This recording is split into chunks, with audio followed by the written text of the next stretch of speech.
Biodiversidad es un concepto que se refiere a la variedad de la vida.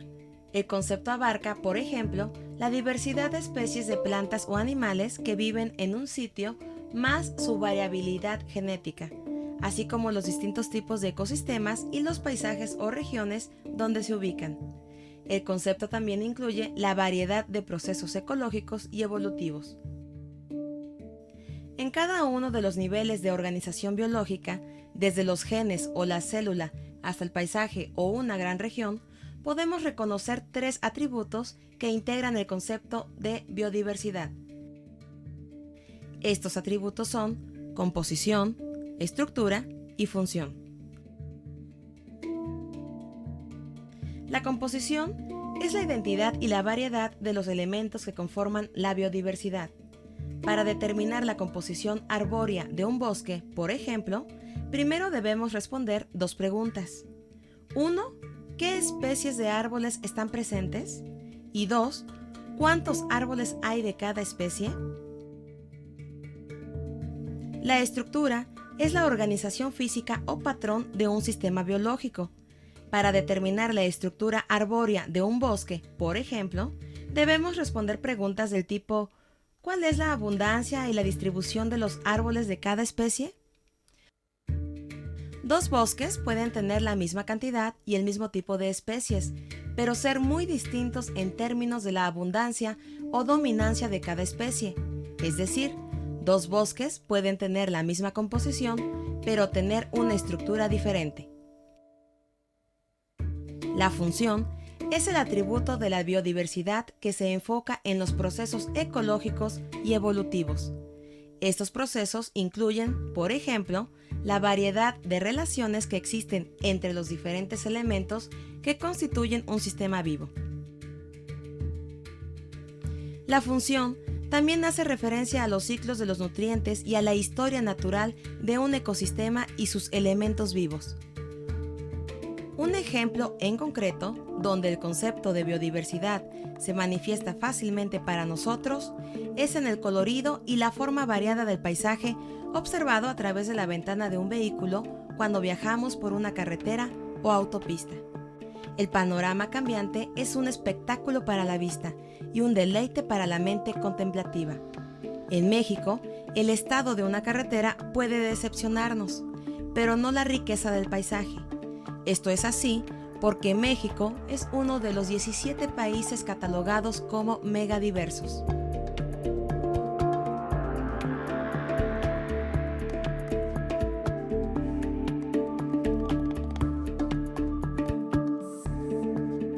Esto significa que México forma parte del selecto grupo de naciones poseedoras de la mayor cantidad y diversidad de animales y plantas.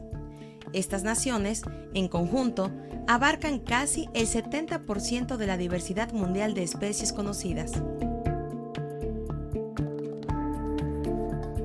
Los países catalogados como megadiversos son México, Australia, Brasil, China, Colombia, Congo, Ecuador, Estados Unidos, Filipinas, India, Indonesia, Madagascar, Malasia, Papúa, Perú, Sudáfrica y Venezuela. México, además, es uno de los 3 países megadiversos, junto con Estados Unidos y Colombia, con litorales tanto en el Atlántico como en el Pacífico.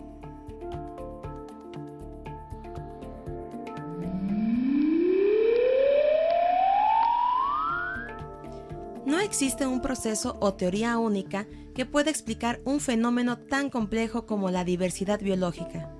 Para entender la diversidad, se requiere el estudio de las múltiples interacciones que existen entre diferentes procesos ecológicos, evolutivos, geológicos y bioquímicos. Algunos de ellos los puedes consultar en tu guía didáctica.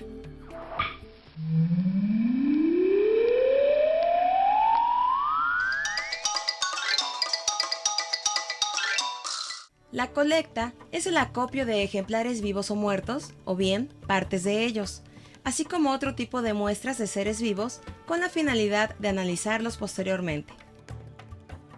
Al realizar una colecta se deben tener en cuenta los siguientes aspectos. A. Planear la colecta. Es establecer qué se desea colectar, para qué, dónde, cuándo y cómo se va a llevar a cabo. B. Analizar la necesidad de colectar. Preguntarse si es necesario hacerlo. C.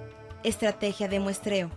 Planear de qué manera se va a llevar a cabo el muestreo. D. Equipo y técnicas para colectar. Se refiere al equipo que se llevará para la colecta y la o las técnicas que se usarán para la colecta. E. Anotar datos. Es muy importante registrar los factores bióticos y abióticos que rodean a los organismos a la hora de recolectarlos en una tabla para posteriormente apoyar la interpretación de la colecta en el laboratorio.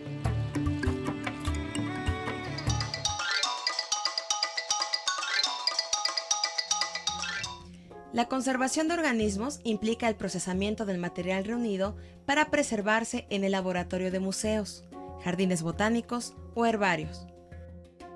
Los materiales colectados cuando son animales son llevados al laboratorio en frascos inmersos en agua con cierta cantidad de alcohol y formol para preservarlos, mientras que para las plantas se trasladan en papel periódico o estraza a un herbario para su conservación.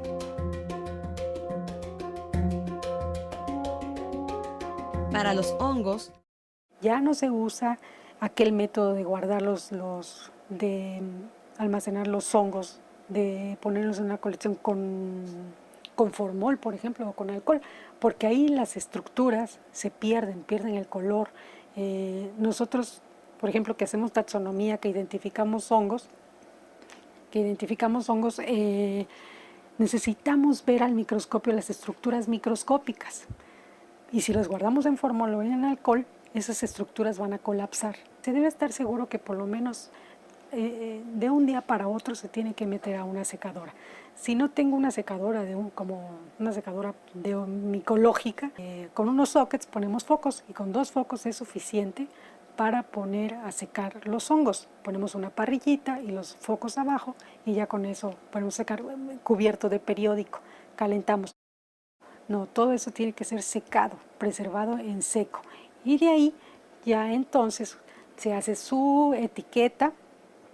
La etiqueta debe de llevar datos y como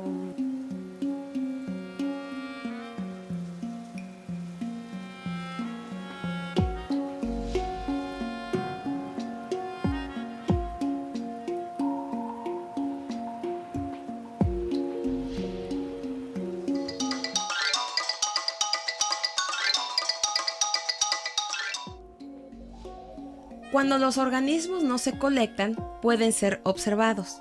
La observación es una técnica en la cual se toma nota del organismo en su hábitat natural sin necesidad de llevarlo al laboratorio. La información registrada se analiza y se procesa de diferentes formas. Una de ellas es mediante métodos estadísticos. La observación tiene como desventaja que algunos organismos no son fáciles de percibir. Por esto, algunas veces los investigadores se apoyan en métodos de captura, marcaje y recaptura.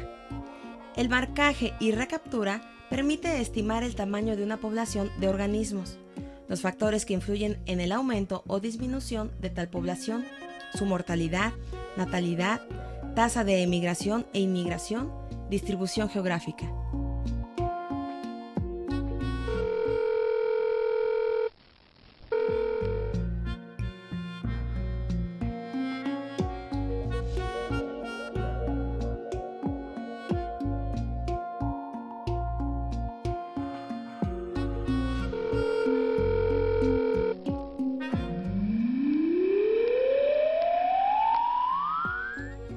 Hay quienes hablan de una crisis actual de la biodiversidad y se refieren a la pérdida acelerada de la variedad genética, de especies y de ecosistemas.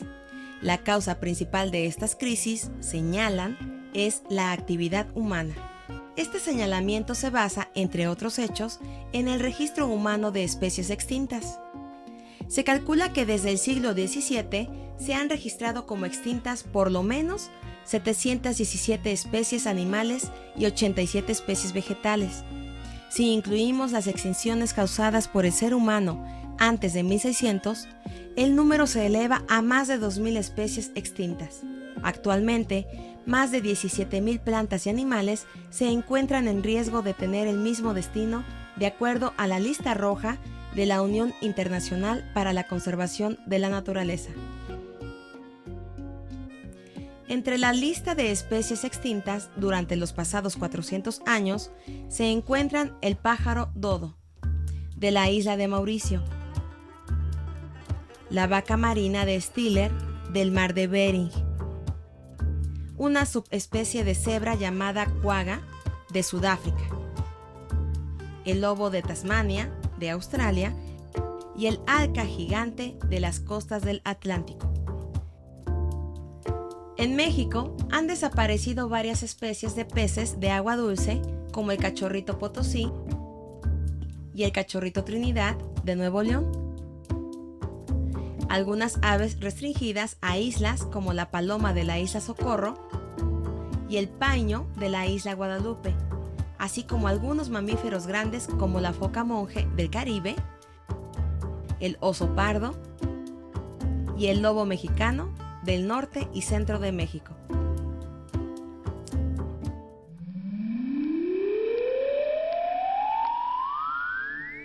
Aunque es un hecho que la actividad humana ha sido la causa principal de la extinción de varias especies, hay que considerar un par de hechos relevantes antes de aceptar la pesada culpa y el papel de villano que muchos imputan al ser humano en relación a este tema. 1. El número de especies extintas, en peligro de extinción o bajo amenaza, se basa en el registro humano de la biodiversidad. Este registro es parcial. Significa que existen especies que no han sido identificadas, es decir, especies que desconocemos. El número total de especies en el planeta es un estimado proyectado en base a las especies conocidas, pero en realidad no sabemos a ciencia exacta el número de especies existentes en el planeta. La extinción de especies y la aparición de nuevas especies es un proceso natural de la evolución. La existencia del ser humano no altera este hecho. En la historia de la Tierra se han documentado por lo menos 5 extinciones masivas. La extinción más reciente ocurrió hace 65 millones de años al final del periodo Cretácico y acabó no solo con los famosos dinosaurios, sino con muchas otras especies. Las causas de las pasadas extinciones masivas han sido identificadas como cambios catastróficos en el clima debido a la actividad geológica.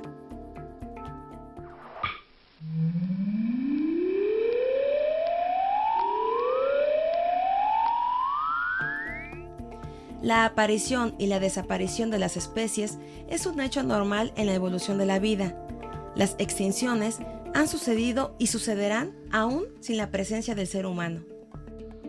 No obstante, es un hecho que en nuestra era, la actividad humana es uno de los factores responsables del cambio en las condiciones ambientales del planeta, incluyendo la biodiversidad.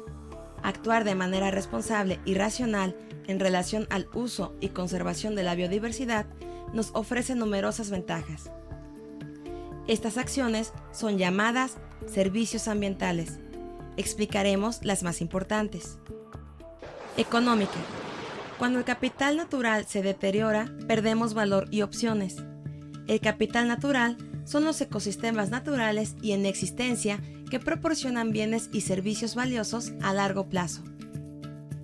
Algunos de estos productos son el oxígeno, el agua limpia, el suelo fértil o procesos biológicos como la polinización de las flores por los insectos y que resulta en la producción de frutos, entre otros muchos.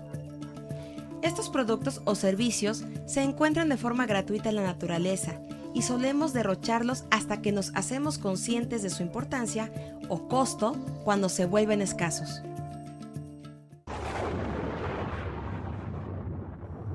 Ecológica. La conservación de la biodiversidad mantiene las funciones ecológicas de los ecosistemas. El llamado desequilibrio ecológico es la perturbación de las relaciones funcionales entre las especies de un ecosistema.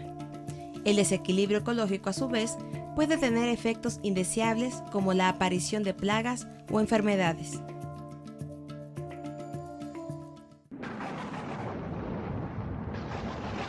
Estética. Una gran cantidad de especies enriquecen nuestra vida con sus formas, texturas, colores, olores, comportamientos. Los bosques, selvas, estuarios y ríos, en buen estado de conservación, proporcionan un medio para disfrutar nuestra capacidad de experimentar la belleza.